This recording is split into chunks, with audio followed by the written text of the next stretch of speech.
What is going on, everyone? RexBebop back again, and I am here with my good buddy Otaku Underground, and today we are going to be talking about some Sparking Zero. Finally, we've shook the heavens, we've knocked out a few people, and we've gone from pillar to post with this daggone game. It is great. However, I would be lying if there weren't a lot of things that we didn't like. It's good. It's good. However, it's lacking in some areas. And one of those main areas happens to be the story mode. So I'm going to tag you in first on this one, man, and get your thoughts on it first. Oh, really? Okay, and then, so you want me to go first. Okay. Yeah, so when we do this, you usually start it off. So let's just keep the tradition. I introduced us. You have at it first. Okay, because I thought you wanted in first. Because so this guy has played a lot more of the game than me. According to my PlayStation, I've got like almost 20 hours, which is surprising to me. But so one of the things that we really hate about this, well, I won't speak to you as to how much you dislike it or like it or whatever, but for me, one of the biggest letdowns for Sparking Zero is definitely the single player portion of it, mainly the episode battle, or I guess you could say the story mode. The way that they presented the different parts of the Z Saga, and then going into Super and everything with the slideshows, because so like some of it is straight up slideshows, some of it is limited animation, but then you also have the fully blown cutscenes, which look good. But overall, I thought that was one of the most disappointing aspects of it, and really just the fact that they have you redoing a lot of the Z Saga stuff. And one of the main appeals of this game for a lot of people is the super content and the what if content. And I wish you were able to just skip the Z content. We were talking a little bit before we started recording. I wish you could just cut that out. Because, like, for me, going through the Frieza saga again with Frieza and Goku and all the different characters, I'm not gonna lie to y'all, going through the Cell saga and all these same Z sagas, I was bored. I was honestly bored. I'm like, dog, speed this thing up. Come on, wrap it up. Let's get to the super content. And for those of y'all that don't know, we aren't the biggest fans of Dragon Ball Super. We're not really the biggest fans of that part of the franchise. Nope. But I really, this game, after playing this, I really understand the folks that are just like, okay, dog, give us something different with these Dragon Ball Z games. And so the super content would be something different, especially for Budokai Tenkaichi, because let us not forget, it's been 17 years. So the fact that we have to go through a lot of that same stuff is disappointing. But then when you try to get into the what if stuff, you suddenly find that, okay, wow, I can't get to this stuff because there's these different objectives, right, that you have to complete in order to unlock the what if content.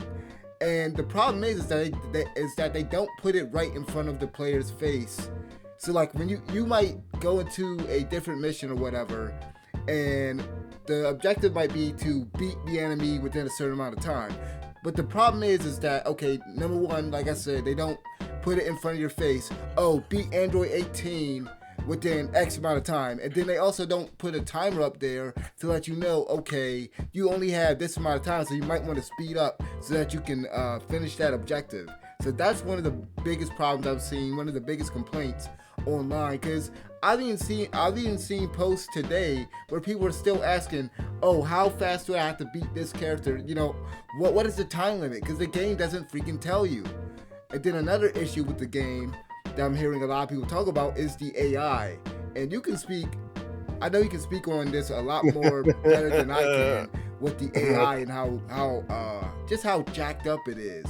Because I noticed there's a fight so I was going through Goku Black's arc, and I'm fighting Vegito at some point, and this Vegito fight made me realize just how cheap the AI is, because I swear they be sitting up there reading your inputs and they will spam the AI in this game. They will sometimes spam the counter, because there's like different types of counters in this game, and they will abuse the crap out of that. They will abuse the crap out of that. And what's so messed up about this story mode, and I don't want to say too much because I want to give you a chance to really elaborate on all of these points, but just one of the things that really sucks about this story mode is just the difficulty curve is just jacked up. At one point it might be easy, and then all of a sudden it's just super duper hard, man. And I know people have already seen, if you've been following this game and you just don't have it right now, you've been following it all week, or if you didn't get into the early access, if you just got the standard edition and have just been watching, you've probably already seen people have been struggling with that Great Ape. It is literally like this game's story mode is literally and I know people hate this to see when other gamers talk about stuff being the Dark Souls of this or the Dark Souls of that, but this really is the Dark Souls of Dragon Ball games when it comes to this story mode and this AI. I feel like it's just completely unbalanced. And see, the thing is, because I know some people might think that a lot of the people that are complaining just suck at the game, or you thought you were good back in the day. Because I thought I was pretty decent at the game. I wouldn't say I was a freaking god at the game or nothing like that, but I thought I was pretty decent at the game. But going into this, I'm like, what the heck happened to the difficulty curve? Because we should not be getting stopped by freaking Great Ape Vegeta 7, 8, 9, 10 times. Like, I lost so many times that I was just like, okay, you know what? And I hate to lower the difficulty. I just like, let me just get past this. But then the problem is another problem with the story mode is that there's no like different difficulty settings. There's like, okay, the standard difficulty, and then you can lower it. But if you lower it, then if you lower the difficulty settings, then you can't do the optional objectives, which allow you to unlock the what ifs. And I think they should have just had it to where you can choose the difficulty, much like in other modes, where you can have like a normal, easy, and then advanced or hard or whatever. But because they don't have it like that, it's just like, well, if you don't struggle against the AI and everything, you're screwed. You're not going to be getting those what if scenarios. And it's gotten to the point today where I started Frieza's thing, and then, dude, like, I told you about the fight that I was into with, it was like Frieza versus, you had to like fight 4 different characters, and you were telling me how hard that Genji Force is. But I'm talking a lot. I'm gonna let you go ahead and take it over here, because I don't want to take over this whole thing. So okay. Okay, all right. Okay, tag me in. Yeah, I know you about that Genji Force thing. Yeah, let me hit you with this real quick. This is right after Great Ape Vegeta, by the way. I didn't lower the difficulty. I managed to somehow. This is like my first real day of playing this after I got the game too. I kept restarting, and I did finally manage to like get him. And then right after this, the Ginyu Force arrives on Earth because Vegeta wants to team up with you now to take on Frieza. I got that timeline, and then all of a sudden, Vegeta is just standing wherever. He's just like standing in the background somewhere, and just having Goku just do everything and just take out the Ginyu Force. I'm thinking to myself, like, I didn't even see like the little team icon under my health to like indicate like, okay, the timer's right there. It's like I can like switch to Vegeta. I didn't see that. And when I didn't see that, I'm like, are y'all actually saying that I gotta take on these badges by myself? And then Goro is out here giving me like, I'm losing a bar of health to him to start off with, and I'm like, no. And by Berter, when he comes out, I'm like, oh god. It was a struggle. By Ginyu was just relentless. I'm like, okay, somehow I managed it, but it's just like, why would y'all do this for a what if? Right, and then Frieza finally shows up. It's like, okay, in the same fight? No. This is after. Yeah, because that was kind of what happened with the the Goku Black thing that I was talking about earlier was like, okay, so you're fighting Vegito, and then if you do it at the regular difficulty, Trunks shows up, and then the Frieza fight I was talking about earlier, it's basically you as Frieza versus Gohan, Krillin, Piccolo, and then Vegeta shows up at the end. And it's like, I can take out Gohan and Krillin easily. It's Piccolo and Vegeta where they start to break bad, where the AI just starts to come at you. Honestly, dude, here's the trick. Just go in sparking mode and just keep punching. Just keep doing what you did to me. Do what you did to me in multiplayer, basically, and then just like keep spamming key blasts and whatnot. So here's the thing, though, because I've seen some people talk about the Great 8 fight, and some of these fights talk about, look, man, just go into ultimate mode. So just go into not ultimate mode, go into the sparking blast mode, and then just spam your blast, your ultimates, and whatever. I'm just like, at some point, I'm just like, well, if I have to cheese the game in order to overcome this broken AI and everything, I might as well just go ahead and not even play it and just go play the online. At least I don't want to just, because here's the thing, I feel bad about even having to, and I shouldn't, obviously. I mean, it's my playthrough, but I feel bad for just having to lower the difficulty. I shouldn't have to do that. There should be a good difficulty curve for just the normal default setting. And I shouldn't have to spam. I shouldn't have to resort to tricks. If your game is designed well, then nobody should have to do that. Shoot, and I want to make this clear. It's not even that I even have a problem with the difficulty. I don't have the problem with the game being difficult. It just has to be balanced and fair. Like, sure. This type of difficulty that this game has, I wish the Storm games had this. Oh my god. I was just thinking about this earlier. I'm just like, a lot of these anime games are so freaking easy. So like, I appreciate that they made it hard, but then a part of me just like, I feel like y'all made it, because I feel like they had to have playtest this, and somebody had to sign off on this. So I'm just like, y'all just made it purposely grindy. It's almost like they're just like, look, we spent this much money and time on this game. We're not gonna let you beat this game, this entire thing within a week or something. We're gonna make sure that you're gonna be, struggling with this or something. We're gonna make sure we stomp you out first. We're gonna make sure you earn and get stomped out before you even breathe or even get an inkling of those daggone what ifs that you want so bad.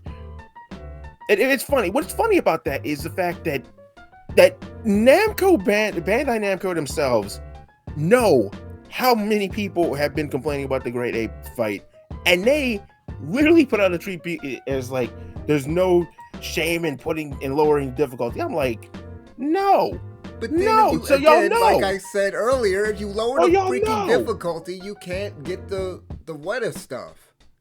It's like, yeah, y'all know because you designed it, but y'all acting like, oh, there's no shame in lowering the difficulty. Yes, there is, because the game literally says so. It's like, you ain't reaching shit if you lower the difficulty. And another thing I should add, because somebody in the comment section can correct me if I'm wrong, but I don't think you can use the Dragon Orbs for certain missions. I don't know if you're familiar with it. You can so when you summon Shenron, I haven't summoned Super Shenron or the other ones, so I don't know if there's different ones, if there's like different options for each of them. But I got the Dragon Orb at one point, because if you select beat, what was it? It was like beat episode battle or something like that. You'll get a Dragon Orb, and you can use that, and that'll like lower the difficulty of one of the bonus conditions. But you can't, from what I can tell, it don't seem like you can use it for like every single fight or whatever. So yeah, I never got it. Even that's not feasible to like rely on that. Oy. But what I will say, not to get off track, because we're talking about the story mode, what I will say, I do like that you can get the Dragon Balls it seems like you can get the Dragon Balls a lot easier and get money a lot easier with this game, due to how you can just like go to Sinnoh and Whis in the menu. I forgot what the menu selection thing was called exactly, but you can do that and you can get titles and everything like that. So I like how they modernized it in that way though, the Mhm. player progression. But yeah, Yeah. back to the story. Let me get this in. Let me get this in real quick. As far as the story goes, like I think this is attested to just how many times we have played. You've already said like how many times we've been over the Z story. For me, I literally went through Kakarot last week on PC, and I'm like, Yeah, oh I god, saw you were playing. I just like I'm done, man. And I got the daggone ribbon for it on Steam, so don't even tell me like, oh, you didn't do it. Shut up, I did. Okay, I. It's just like I have gone through this story enough times to know exactly how this goes. I've seen it as a kid, and now as an adult, I can I can actually say with a straight face, like, I'm tired of going through this now. I get the burnout of Dragon Ball Z now. That's probably why I've never gotten it on home release other than the movies, because it's just like, okay, that's pretty much like that's like fine. But the actual like box sets and shit, no. Because I've seen this thing, and every time like they release something that's always out of whack and everything, that's a whole nother thing. But in terms of going through the story again, I'm tired. I'm tired. And most everybody on the selection list, if it's not Future Trunks, if it's not Jiren, if it's not Goku Black, you're basically going through the whole fucking story almost to a T all over again, just in different formats and Yep. just in different what ifs. It's just like, okay, what if Piccolo trained Gohan, but Goku is still here, but Piccolo trains Gohan to understand and like measure out his anger and all that. What if Goku turned Super Saiyan against Vegeta when he was on Earth and then sucked his ass out, and then Vegeta gets Super Saiyan on Namek, kills Frieza, and wants to run it back with Goku again on Namek. So I'm like, okay, both of them have Super Saiyan now. All right, that's cool, fine. Or this is one of my favorite what ifs of the daggone of the whole game so far. What if Gohan was the entire protagonist of Dragon Ball Super if you managed to kill Frieza in the time limit in Resurrection of that fight? I'm talking he gets the whole thing. Once you knock him out, he'll go to Future Trunks' timeline and then help them out with Zamasu and Goku Black, and that's the whole thing. And I'm like, well, not even Goku Black, Gohan Black, because Zamasu over here body jack Gohan. And I'm like, oh, this is probably the best what if that y'all have done so far. Can I get him as a character? Turns out he's not on the fucking roster. So I'm like, why did you even bother doing this if I can't have Gohan Black on my roster? Why did you do this?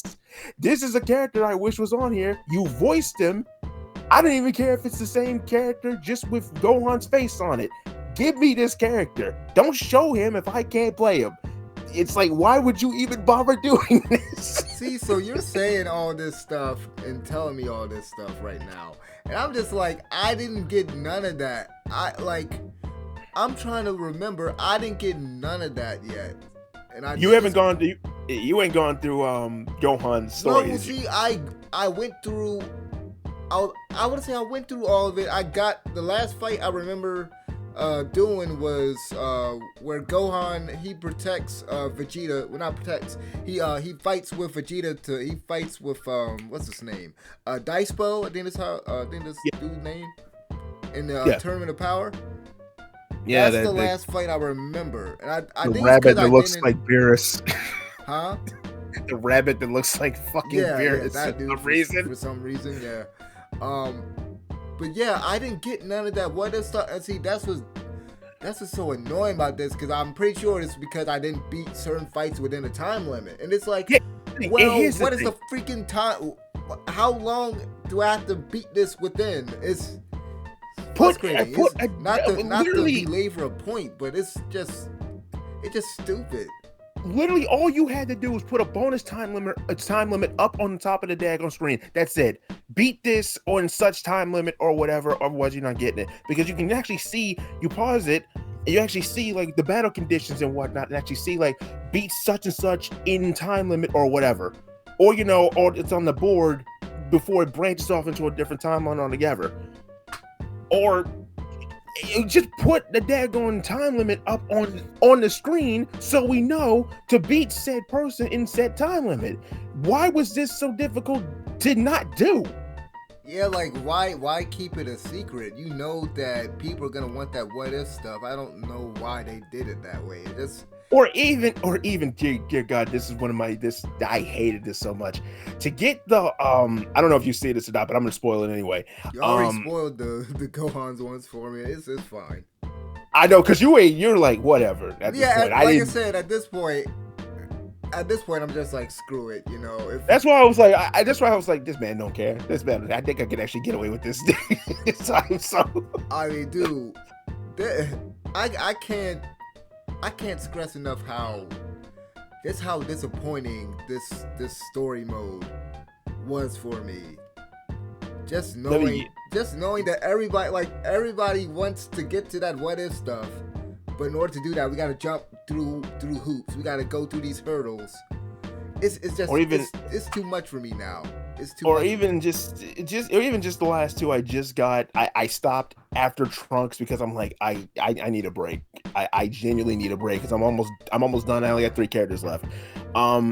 One involves Vegeta training Trunks in the hyperbolic time chamber, and you have to beat Trunks fast enough so he can say one specific line before he like amps up to that roided outlook of his. If you don't do that, he'll say something else and you have to restart because it'll just go as normal. Okay, so you get I'll let you finish. I'll let you finish.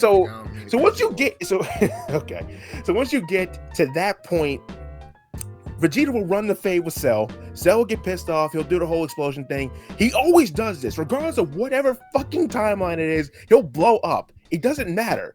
And I'm like, so Goku will just literally get blown up regardless of what if happens. Okay, fine. Almost damn near. So then they'll do their daggone father and son galactic gun, or was it fucking no? The galactic gun was in the future timeline. They'll do a dual Final Flash and they'll get rid of Cell. Or my favorite ones, if Trunks stays in the past, he'll be in the Termina Power arc. And I'm like, why the fuck didn't this happen in the original time? Like there was a choice. You didn't write this? Again, I'm just like, the what if should be by themselves as a selection as they were in Tenkaichi 2 and 3.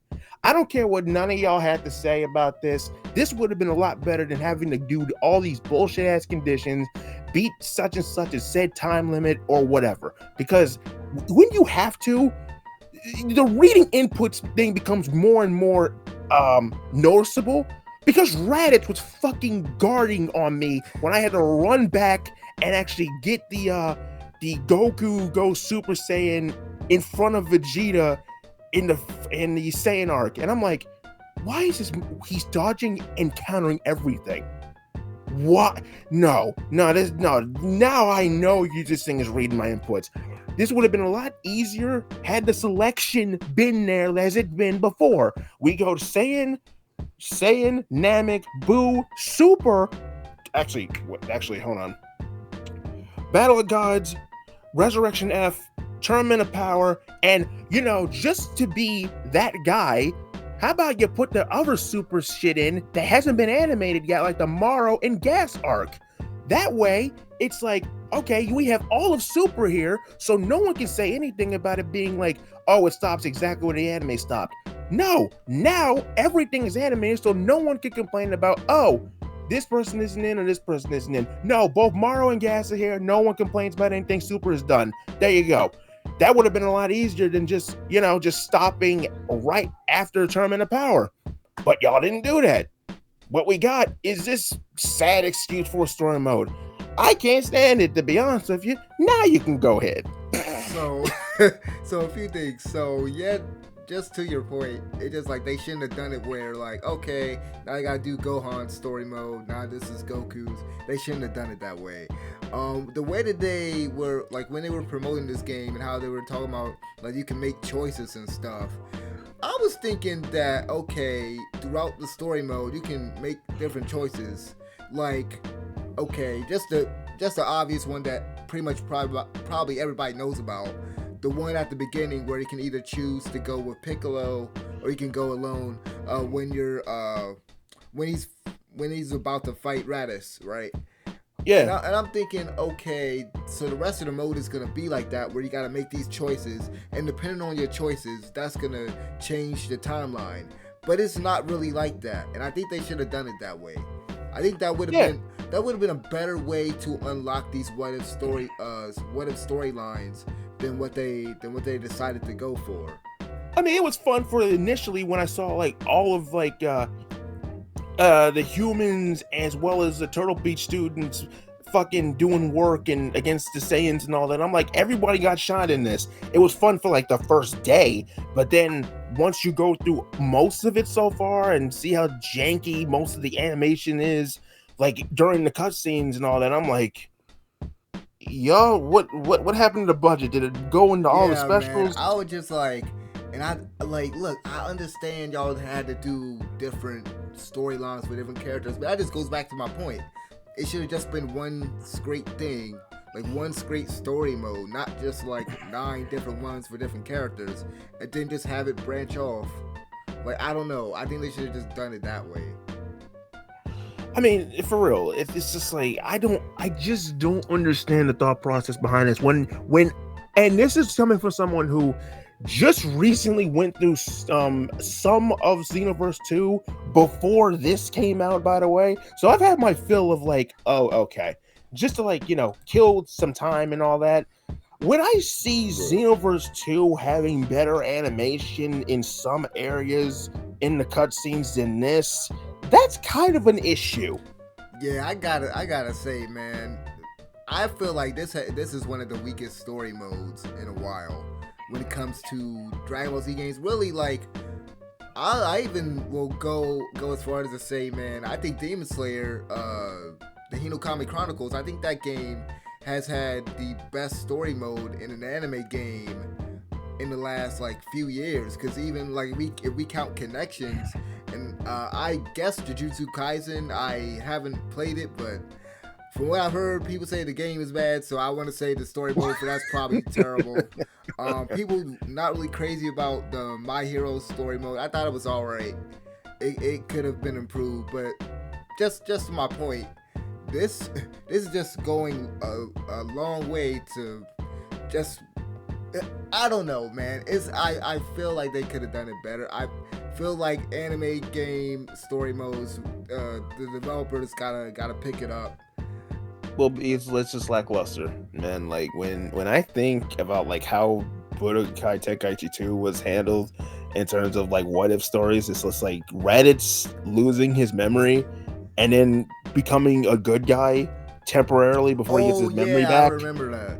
I'm Yeah. like, yo, this is the kind of shit that I wanted. Or how about Zarbon? I looked this up and I'm like, oh shit. And this is coming from someone who's maining him, by the way. And I'm like, oh shit. He betrays Frieza because he wants the Dragon Balls for himself. So he calls up. He's like, oh yeah, Cooler wants to run the Fade with you and shit. So he has like both brothers go against each other so he can get the Dragon Balls for himself. And then he gets caught at the end of it. I'm like, this is the kind of what ifs that I wanted. Why? Like, Why dude, didn't we have this? I guess we can kind of switch gears or kind of stay within that realm of the single player, but just to go back to what I said earlier, because I'm pretty sure I said it, the writing in this game, I don't think it's that good, especially with the custom battles, because that was the first thing I pointed out to you, because you were at work that day. Yeah. I was going into custom battles, I was thinking, okay, the stuff, like, I'm not expecting the user created stuff. I'm not expecting any of that to be voiced or anything. Maybe, like, I was thinking, like, maybe you could, like, select voice lines for the characters or something like that. But I was expecting at least the stuff that the developers made for the game would be voiced. It's not voiced at all, and the writing is just piss poor. I don't know if you've come across any scenario in the main episode battle to where, like Goten and Trunks, they're like fighting with Kefla and Kel and Khalifa.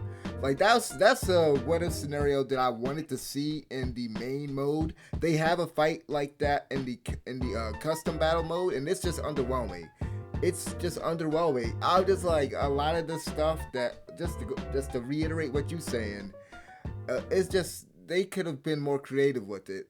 You pointed out some cool things that happened with the Gohan stuff and everything, but yeah, this completely underwhelming for at least for me. Honestly, yeah, for real. Like I bank off that and like agree with you on that. And I've seen it for myself. I just like I said, I just recently just went through Future Trunks and him doing the whole Spirit Sword shit against Zamasu and all that.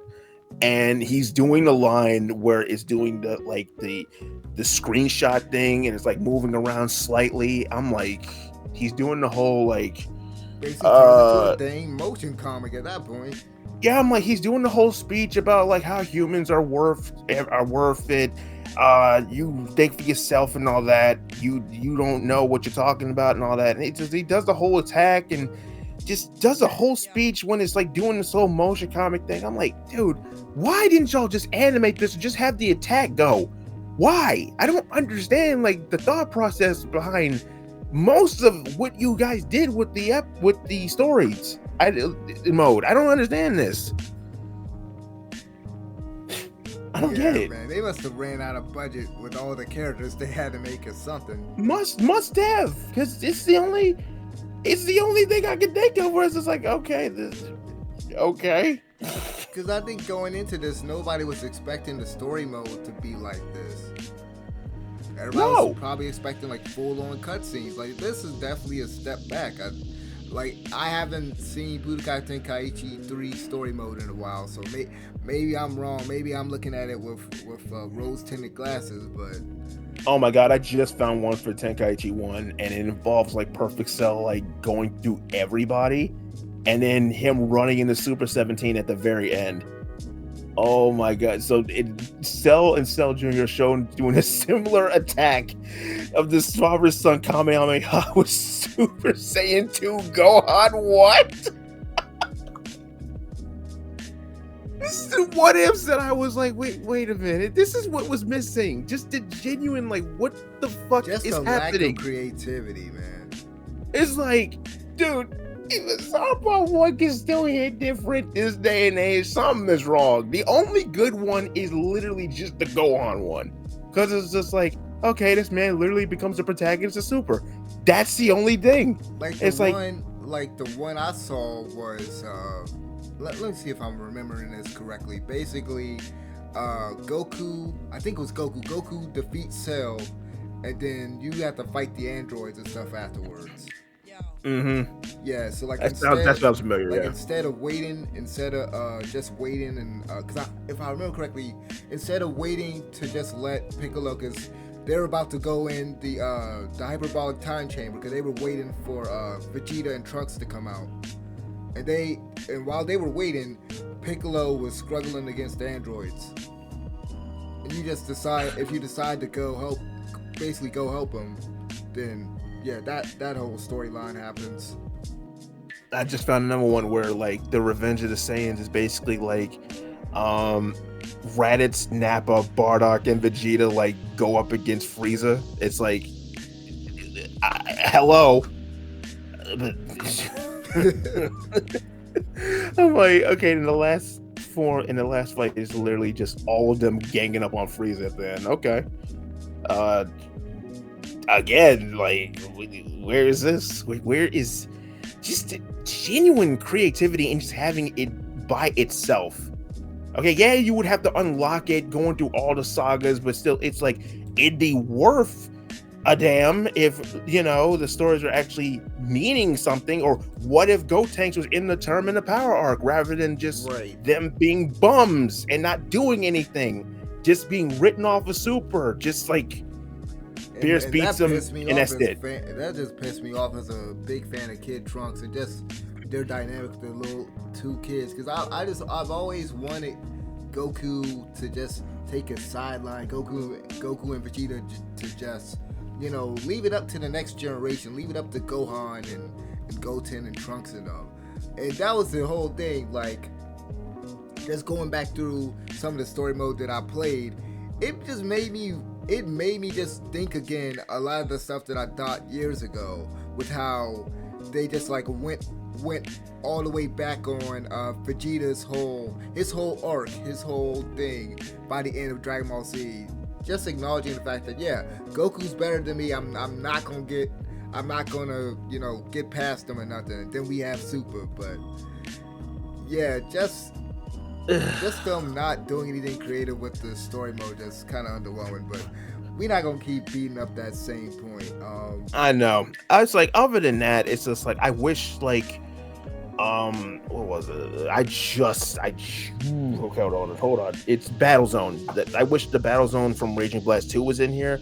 It's like certain few things I wish were in Sparking Zero to make it like the ultimate Tenkaichi game, as I'm hearing it is now.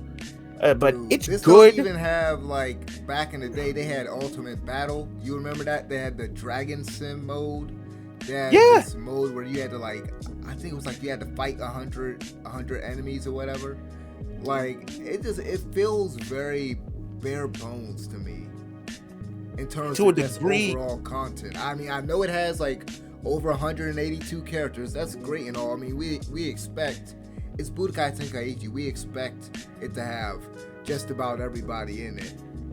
But I just wanted more game modes, especially when the single player is kind of lacking. Yeah, honestly, like, it's good. Again, it is good. I cannot undersell how good this is, because I keep going back to it. Okay, if I keep going back to it, even with a fault or two, you've done good. I keep going back to it.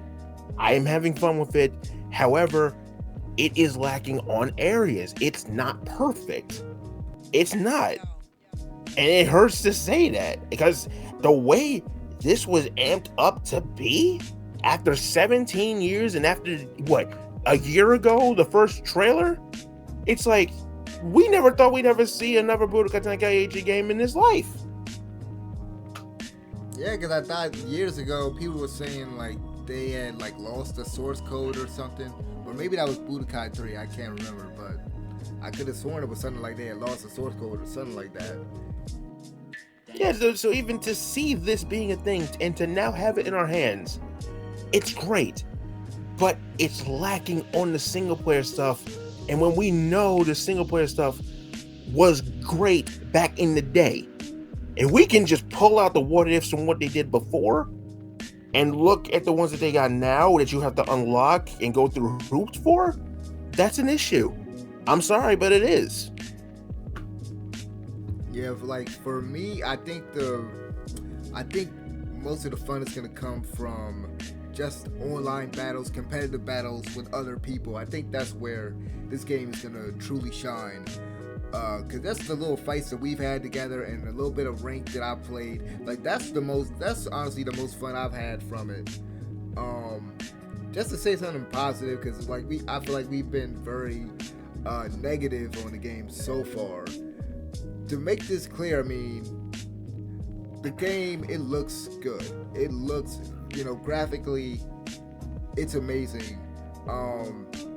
Great fight, great action. God, getting my words mixed up. Great attack animations and stuff. Like, honestly, I have nothing bad to say in terms of that. In terms of just the mechanics and everything. Like, I have nothing bad to say on that though. Okay. It plays great. I love how everything looks. I love the specials, like just the special Kamehameha, whatever Kamehameha it is. It's like a whole ass anime cutscene every time we do it. I love that. I love the fact that there's so many characters in this, regardless of just how many there are missing. Super 17 icon. What was that? Anyway, what was that? Anyway, just it's good. It's good. It's great that we have this. It truly is. And And all the counters that we have to like get an opponent off of us now. It's like I don't remember all this being in here. I Yeah, they don't. definitely added a lot of more stuff. Yeah, they definitely modernized like the control scheme to where we are now. Man, but what It's I do have to say, you bring up the control scheme, man. This crap is kicking my butt. That's another thing that yeah. that's another thing that kind of messed it up for me. Is like, as somebody who came from playing it on the Wii, cause like the Budokai Tenkaichi games, I played the first one. I played it for like maybe 10 to 15 minutes at a friend's house. Didn't like it. Then I really got into Budokai Tenkaichi 2 and 3 on the Wii. So I was playing that with the nunchuck and the Wiimote. So going to this and having to play with the controller controls, it's just it's still kind of hard for me to kind of grasp it. And like having your key attacks on triangle, it's something about that it doesn't feel right to me. Like Budokai and Xenoverse, they had it on the circle button, so it's kind of throwing me off. And then I wish you could customize the controls a lot more, because I'm just not really jiving with the control scheme though. I got used to it. I after a while I got really used to it and it got easier for me. But I understand like why like mapping out a control scheme to your own way should always be a thing, regardless of if it's a 2D fighter or a 2D fighter or a 3D fighter. It doesn't matter. It should always like be a thing for you because you are the one that's playing it. If you're putting hours in, you should be able to map a control scheme how you want it. So yeah, I do agree. I just don't know why they just kept it to just classic and then modern controls. They definitely, I thought that was a big oversight on their part, because I'm like, yeah, for me, if I could customize the controls completely, I would switch the ascending and descending buttons. I would put them on two separate sides, just because the way my brain works is like, okay, I want to go down or go up, and I'm like, okay, I need to press L2. Oh no, that's for the charging. That's how you do charging. And then I'm just like okay, I want to shoot key. Press the circle button. No, that's guarding. So it's like it's something I definitely have to like kind of retrain myself. But then also another thing, I feel like the controls didn't feel as responsive. Like, cause after playing the story, not the story mode, after doing the tutorials, cause like I said earlier, just spending that much time in training mode and just really appreciating all the mechanics, and there's just a lot of different button combinations that you have to remember. And they obviously have different assists, so it is worth mentioning that they do have different assists that you can turn on and off. But it's just like, dog, I wish you could just customize that a bit more. And I wish that it was, like I said, I just wish it was a bit more responsive, because I still haven't pulled off I think it's called a dragon homing, where like you hit somebody away and then you can like chase after them immediately. It's like I haven't hit that on nobody, and I know the button combination for it, and every time I do it, it doesn't do it. Yeah, it's sometimes I think it's too fast paced for its own good though. Yeah. I think that has something to do with it. That's something that I saw somebody say today, that this game's a lot faster than the original. And it's breakneck compared to Tenkaichi 3. It really is. Maybe just for me personally, because I don't like how fast Storm is with their game. I like more stuff in the speed of like My Hero and Demon Slayer. So with something like this just being a lot quicker, and then of course you got your opponent just constantly vanishing and you're vanishing, you're trying to one up him. Yeah, it's a lot. It's very it can be very hectic. It's just, it is one of those things that I think if you're somebody that has really good timing, it's probably not gonna be a problem for you. It's very reaction based, I'll say that. Yeah.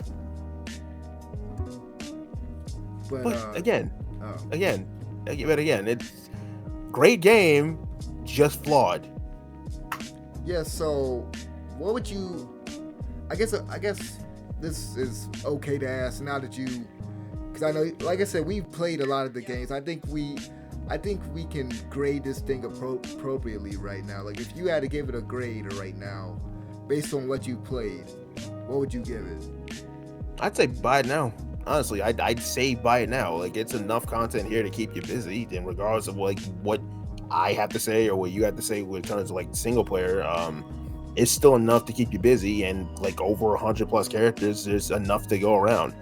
Honestly, there's just there. If you are a Dragon Ball fan, you would have already gotten this. And if you have not played a Dragon Ball game in a while, this is the one to get now. That's my recommendation. I think a lot of people have already gone out and got it. You know, just seeing how the Steam sales was, where it was like a #1 on Steam. The fact that this is beaten and everything. The fact that this is beaten Call of Duty in terms of pre-sales just says everything. Yeah, I think. And for an anime game. Yeah, I think there's like 4 reasons for that. Obviously, Akira Toriyama's death. I hate to say it, but that's honestly one of the best things that could happen from a marketing standpoint. Because it's just, and I know some people are gonna be mad for me saying that, and I'm not even saying that to be mean or insensitive. It's just the reality of the fact that look at it this way: when a rapper dies, like if Jay-Z dies tomorrow, everybody's gonna go out and buy Jay-Z albums. It's gonna be the same thing with any singer. Like look what happened with Michael Jackson dying. What happened? Everybody went out and started buying this stuff and playing this music. It's the same thing. People came out, and they came out in droves to buy this game out of respect for him and just out of love for the franchise. And you gotta remember, just like I said before, it's been 17 years, so you know there's been hype and anticipation for this game for a while. Then you got that brand synergy with Daima, because that just came out yesterday. So you know people watched the game or watched the show and wanted to play the game, and vice versa. So yeah, this game is gonna be too big to fail as far as commercially, and I've heard it's got an 83 or 84 something on. It's already the highest rating Budokai Tenkaichi game right now. Yeah. I mean, I'm glad everybody's enjoying it. I really am. Yeah. I really am. But man, for me, I asked you what you would grade it, man. For me, this is, this is like at a 7. This is at a 7 for me. It's just that story mode. I can't get over the story mode. So basically, and what IGN AI. gave it. Yeah, so I agree with IGN. Come at me, like the difficulty and just the way that they designed the story mode and stuff, man. If it wasn't for that, I'll be right there with y'all. But yeah, this kind of underwhelmed me after a while. Like after those first 3, early access days, it started to wear on me a bit. Yeah, the honeymoon period is always the best period, and honestly, like I keep saying it, like the story mode is basically like the only biggest gripe I can really give it. Other than that, it's just like I like it. I love it still. So yeah, I'll be playing it for like the next month, just to play online and everything, and hopefully unlock the rest of the characters. But then after that, I'm gonna just move on to like Fairy Tail and Dragon Quest and everything else that's coming out. Sonic X Generations. Oh yeah, that too. Or like Shadow 2. Yeah, Shadow 2. Yeah, so I guess any closing thoughts before we close this out, because I think we said our piece. Other than that, no, I really have nothing else to add, man. Play it if you haven't, or wait till discount if you guys are that curious and don't want to jump into the pool right now. I'd say this is a definite high rate wait till discount if it's not a buy now, at least on my after playing scale. So yeah, there you go. Okay, you can go ahead and close this out since you were the one that opened the video. It would be kind of awkward if I did it. All right, then with that being said, I am RexBebop. He is Otaku Underground. Please check out his channel because he makes mad good content. I cannot stress this enough. He puts in way more work I cannot stress this enough, man. This is not me just gassing him up just for the sake of it. He puts in way more work than I do with my content. I just basically do the bare minimum and just throw that shit up on my channel. Him, on the other hand, he goes far and beyond. He scripts his stuff, he maps his stuff out, and it'll be happening within like months before it actually drops. He needs to get back, man. Please go to his channel, check his stuff out. I cannot stress it enough. And check out our conjoined channel, or our duo channel, which is Otakuverse. Which is basically the gameplay channel that we just post gameplay up on. So should I post this up on there, or I believe I can just post a snippet of this here and just connect it on your channel. Yeah, okay. Yeah, other than that, like, go check out Talk's channel. Please highly recommend, and we'll be seeing you when we see you. Y'all take care and be safe out there. Peace.